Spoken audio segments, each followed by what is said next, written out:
Bumper offer 3,75,00,000కి G+2 4 BHK villa కొనండి. నెలకు 1,00,000 rent guarantee. Terms and conditions apply. Hi hello welcome to Suman TV. నేను మీ రోషన్. బంగారం కొనాలా వద్దా, ప్రతి ఒక్కరి నోట ఇదే మాట.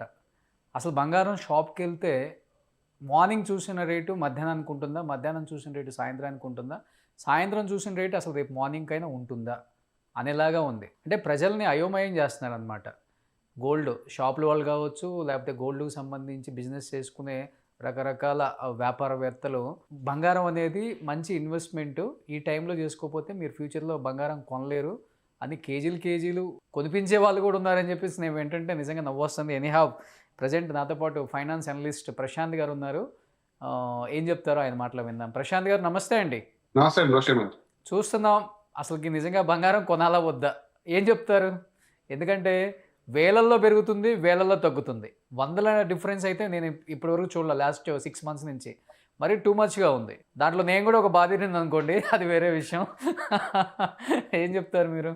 డెఫినెట్ గా మీరు మొదట అన్నట్టు బంగారం అనేది చాలా లాంగ్ టర్మ్ పెట్టుబడితో స్థిరంగా పెరిగే ఒక ఇన్సూరెన్స్ అసెట్. అది ఎప్పుడు కూడా ఫైనాన్షియల్ అసెట్ కాదు. అంటే ఫైనాన్షియల్ అసెట్ అంటే జనరల్ గా మీరు పెట్టే రియల్ ఎస్టేట్ కానీ, ఎఫ్డీస్ కానీ, మ్యూచువల్ ఫండ్స్ కానీ, స్టాక్ మార్కెట్ కానీ, ఇతరాత్రలు ఏంటంటే అందులో పెట్టి ఒక గ్రోత్ అసెట్ గా పెట్టుకుంటారు. బంగారాన్ని జనరల్ గా సేఫ్టీ అసెట్, అంటే ఏదన్నా కూడా మనకి ఏదన్నా ఇంపార్టెంట్ ఎమర్జెన్సీస్ వచ్చినా ఫ్యామిలీ అన్నట్టు ప్రపంచంగా ఆప్తంగా అన్ని కుటుంబాలు కూడా అంతో కొంత బంగారాన్ని కొంచెం స్టాక్ చేసుకుంటూ పెట్టుకుంటాయి.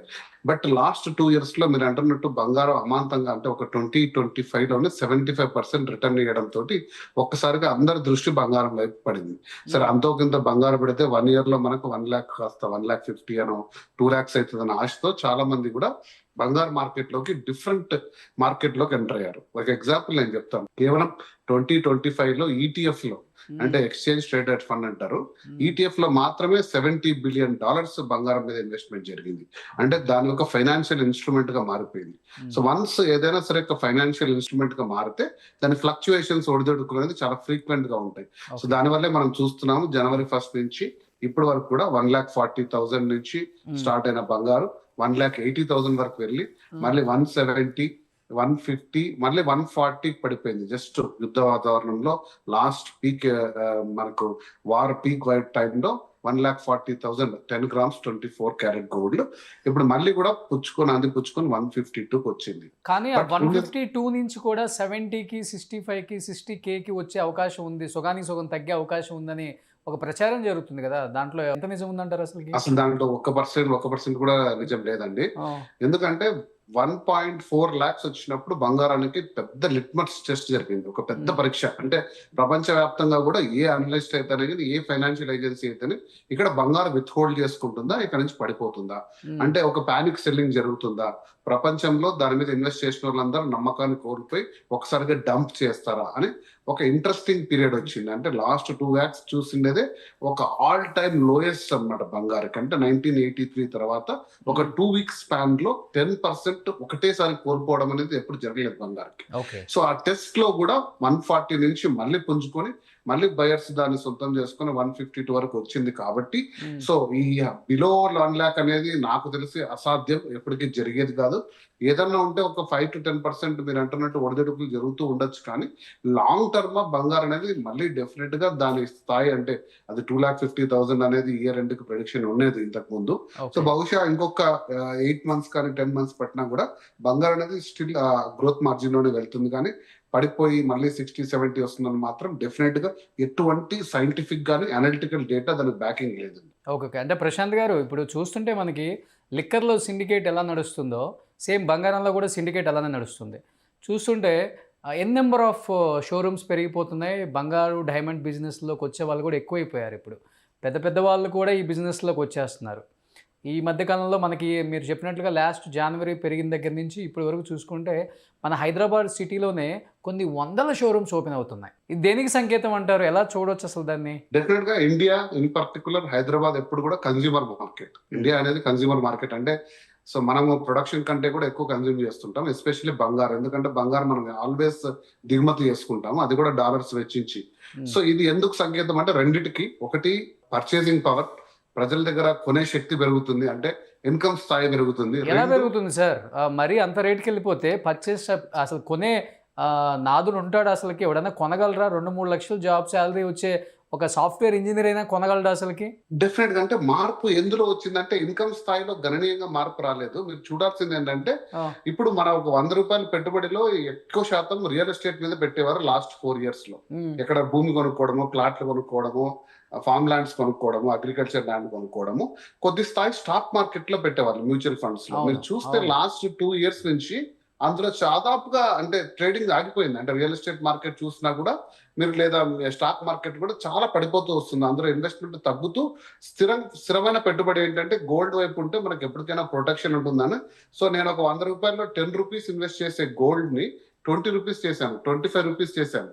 అది మీకు ఎగ్జాంపుల్ నేను చెప్తాను. మన ఆర్బీఐ అంటే మన దేశం కూడా సేవింగ్స్ చేస్తుంది కదా, అందులో ఆర్బీఐ కూడా లాస్ట్ ఇయర్ 55 tons గోల్డ్, ఒక పోలాండ్ గవర్నమెంట్ 150 tons, ప్రపంచవ్యాప్తంగా ప్రభుత్వాలు వాటి యొక్క ఫెడరల్ బ్యాంక్స్ కూడా టన్నుల కొద్ది గోల్డ్ రిజర్వ్స్ పెంచాయి. ఎందుకు? వారి లక్ష్యం వేరే, డాలర్ ఆధిపత్యం తగ్గాలి. ఎప్పుడైనా సరే బంగారు హైయెస్ట్ కరెన్సీ వచ్చి డాలర్ అనే వెపనైజేషన్ చేస్తుంది అమెరికా, కాబట్టి బంగారం విలువ పెంచాలి, డాలర్ ను తగ్గాలన్న నెపంతో తీసుకున్నారు. కానీ దాని వాల్యూ గ్లోబల్ గా అందరూ కూడా బెనిఫిట్ అయ్యే రూపంలో బంగారం కొంటున్నారు. సో పర్చేసింగ్ పవర్ పెరిగింది అంటే నా దృష్టిలో ఇన్స్ట్రుమెంట్, సేవింగ్ ఇన్స్ట్రుమెంట్ లో బంగారు కొనడం అనేది మార్పు జరిగింది. మీరు అంటున్నట్టు మీరు ఒక బాధితుడు అన్నాడు, కానీ మేబీ లాంగ్ రన్ లో మీరు కూడా దాని బెనిఫిట్ తీసుకుంటారు. ప్రతి ఒక్కరు కూడా వారి యొక్క బంగారు పెంచే స్థాయిని, బంగారు పెంచుకునే ఇంట్రెస్ట్ ని పెంచుకున్నారు. అంటే ఇంతకు ముందు కేవలం లేడీస్ మాత్రమే ఇంట్రెస్ట్ చూపించేవాళ్ళు, ఒక ఆభరణంగా తెచ్చి అలంకరణగా పెట్టుకోవాలి. ఇప్పుడు మగవాళ్ళని కూడా రుద్దేస్తున్నారు అనమాట. చెప్పాలంటే వాస్తవంగా ఇప్పుడు బాధితుడు నేను ఎందుకన్నానంటే, ఇప్పుడు ఇప్పుడు మీరు ఒక గొప్ప అనలిస్ట్, ఫైనాన్స్ అనలిస్ట్. ఇప్పుడు మీరు బంగారం తగ్గక ముందు, తగ్గిన తర్వాత మీరు ఎంత బంగారం కొన్నారు ప్రశాంత్ గారు?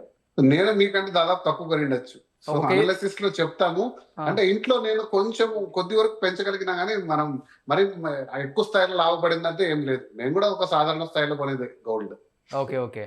ఎందుకంటేనండి ఇప్పుడు బంగారం అనేది అంటే మనం చూస్తే లాస్ట్ 1.5 year నుంచి కూడా ఎటువంటి దేని మీద కూడా ఎంత రేట్లు పెరిగిన దాఖలాలు మనకు కనిపించలేదండి.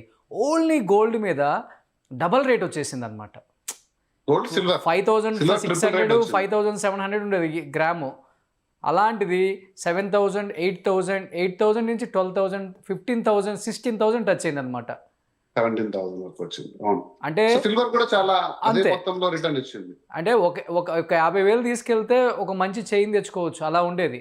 ఈ రోజు 2 లక్షలు తీసుకెళ్ళినా కానీ ఒక మంచి చైన్ తెచ్చుకునే పరిస్థితుల్లో, అంటే 1 year లోనే ఇంత చేంజ్ అసలు స్కిల్ చేసి దాని లైట్ వెయిట్ గోల్డ్ అంటే ఇప్పుడు కొత్తగా వస్తుంది, మీరు చూడండి. అవును, చూస్తున్నాం. ఇప్పుడు ఈ బంగారం వేసుకొని నకిలీ బంగారం చాలా మంది ఇంటర్వ్యూలు ఇస్తున్నారని కూడా ఈ మధ్య మనం చూస్తున్నాం కదా.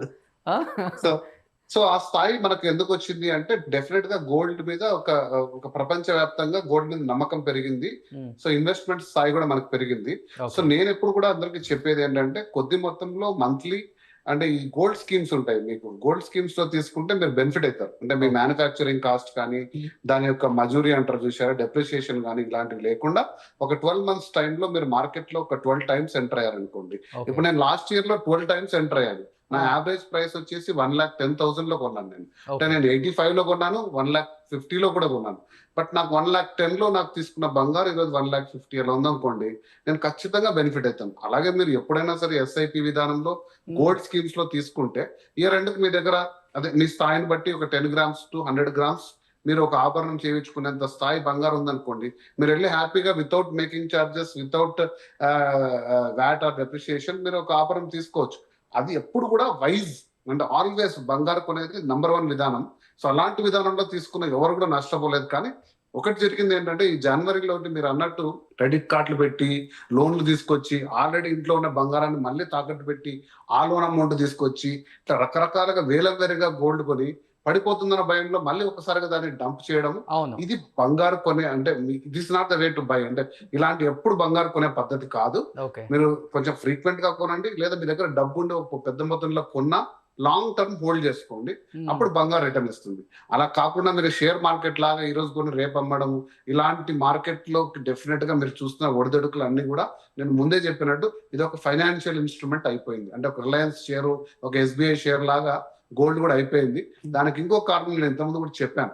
ఏంటి అంటే ఈ ఫోన్ పేలో, గూగుల్ పేలో, ఫ్లిప్కార్ట్ లో కూడా డిజిటల్ గోల్డ్ అని వచ్చింది. అంటే ఇన్స్టెంట్ గా కొనేయచ్చు. అంటే మీకు గోల్డ్ కాయిన్ ఏం రాదు. ఆ వాల్యూ మొత్తం పెట్టుకొని మళ్ళీ దాన్ని అమ్మడం ఇలాంటి సాధనాలతోటి డిజిటల్ గోల్డ్ ఈటీఎఫ్స్ తోటి గోల్డ్ యొక్క వాల్యూ అనేది ఊహించలేని స్థాయికి పెరుగుతుంది, తగ్గుతుంది. కాబట్టి మీరు కొంచెం జాగ్రత్త వహించి ఫిజికల్ గోల్డ్ ఆభరణాల రూపంలో తీసుకొని లాంగ్ టర్మ్ హోల్డ్ చేసుకుంటే డెఫినెట్ గా మీకు మంచి ప్రాస్పరిటీ ఉంటుంది గోల్డ్. ఇంకోటి ప్రశాంత్ గారు, ఇప్పుడు ఇంతకుముందు మనం బంగారం కొంటున్నప్పుడు కూడా పెద్దవాళ్ళు చెప్తుండేవాళ్ళు, బంగారం ఎందుకురా, ఏం చేసుకోను, 1 ఎకరం పొలం కొనుక్కుంటే అది జీవితాంతం ఉంటుంది, స్థిరాస్తిగా మిగిలిపోతుందని చెప్పేవాళ్ళు. అలాంటిది ఇప్పుడు పెద్దవాళ్ళు కూడా ఎక్కడ కూడా పొలం కొనొద్దు, శుభ్రంగా గోల్డ్ మీద ఇన్వెస్ట్ చేయంటున్నారు. ఎందుకంటే ఈ మధ్య జరుగుతున్న రాజకీయ నాయకులు వేరే వాళ్ళ ల్యాండ్స్ కూడా కబ్జా చేసుకునే స్థాయికి వచ్చేసారు. ఇటుపక్క గోల్డ్ పెడుతున్నారు, ఇటుపక్క ల్యాండ్ పెడుతున్నారు అనమాట. ఇటుపక్క రాజకీయ నాయకులు ఫోటోలు పెడుతున్నారు.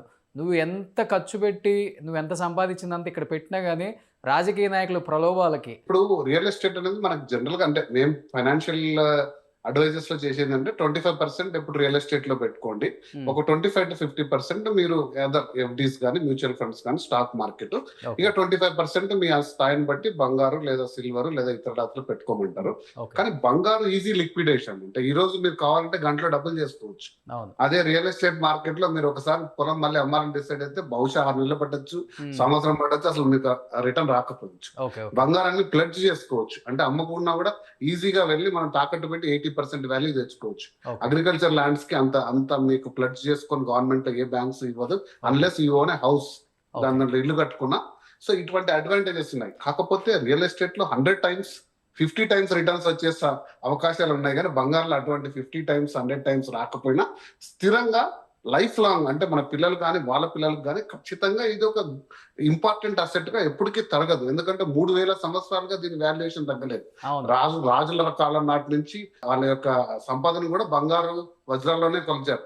సో ఈ రోజు కూడా దాన్ని తరగలేదు. కాబట్టి ఇంకొక 3000 సంవత్సరాలు అయినా కూడా బంగారు వాల్యూ ఎక్కడికి చెక్కు చెదరదు అనే భద్రతా భావంతో తీసుకున్నారు. కాబట్టి ఈ రెండింటిని నేను కంపేర్ చేయలేను. వేటికదే ఉండాలి.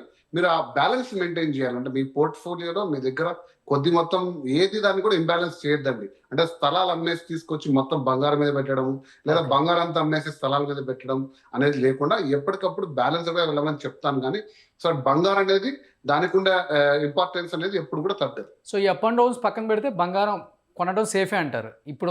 ఆల్వేస్ ఎప్పుడు కూడా ఎస్ఐపిలోనే కొనండి. ఒక్కసారిగా డంప్ చేయొద్దండి. ఇప్పుడు 150 తక్కువ అని ఎవరో చెప్పారనుకోండి, మీకు ఫ్యూచర్ లో ఇది 250 అవుతుంది అనుకోని తీసుకెళ్లి ఒక 10 లక్షలు పెట్టాలనుకున్నారండి, 2 లక్షలు పెట్టండి. 2 లక్షలు పెట్టి ఆగండి, వెయిట్ చేయండి, ఒక 1 month వెయిట్ చేయండి. 160 అయినా కూడా కొనండి, 140 అయినా కూడా కొనండి. కానీ స్థిరంగా చేసుకోండి పెట్టుబడి.